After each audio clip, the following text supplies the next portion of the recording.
He's our champion for youth leadership and engagement at the United Nations. Please welcome His Excellency Ravi Karkara. Thank you very much. It's a great honor to be standing here.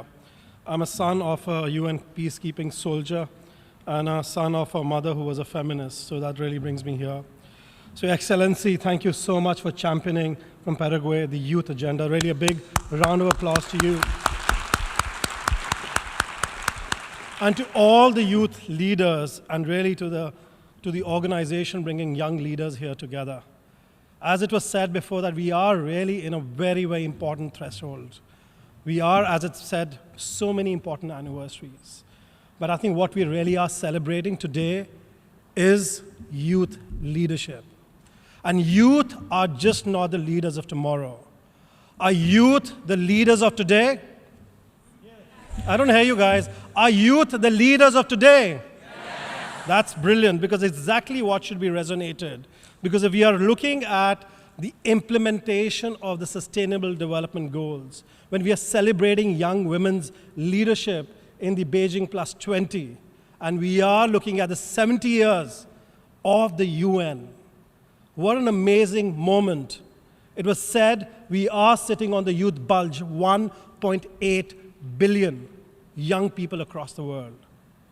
They are our solutions. They are our partners in social transformation. We are on the onset of the second youth bulge in Africa. Huge capacity, youth leadership that is coming through.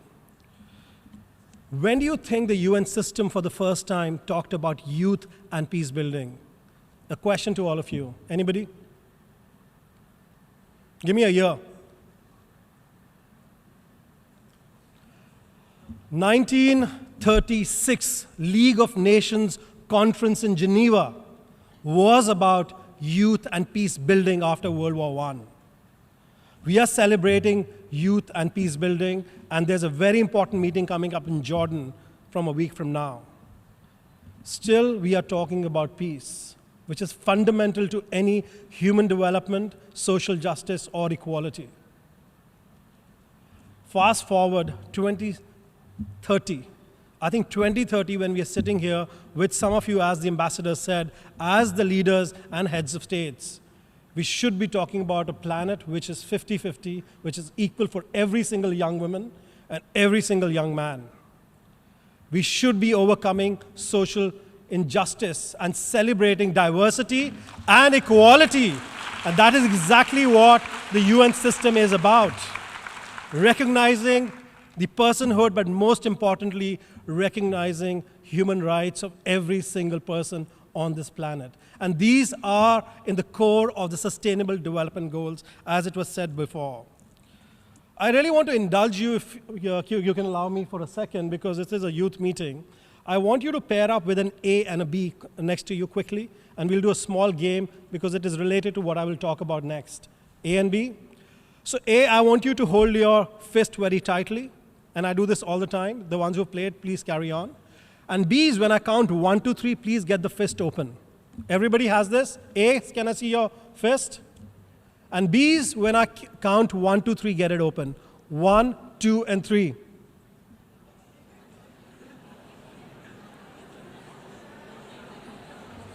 Okay, stop. Stop. Now B is, it is your turn to do the fist. And A is, you have to get it open. 1, 2, and 3.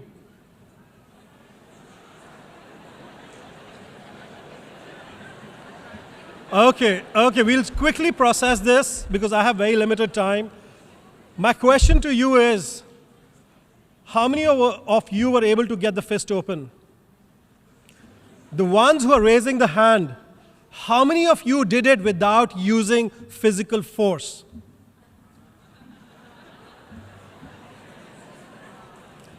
How many of you simply asked? Can you tell us, please, here? What did you do? I simply asked. You know, really, this is a very important.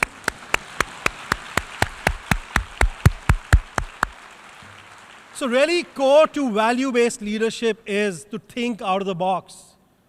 to change the conditions. We talk more than 100 countries without looking at each other. We decided to use force. But we could have simply asked, requested. And this is exactly what we try to do in this very important sacred hall. It is to really collaborate. And collaboration is an important value.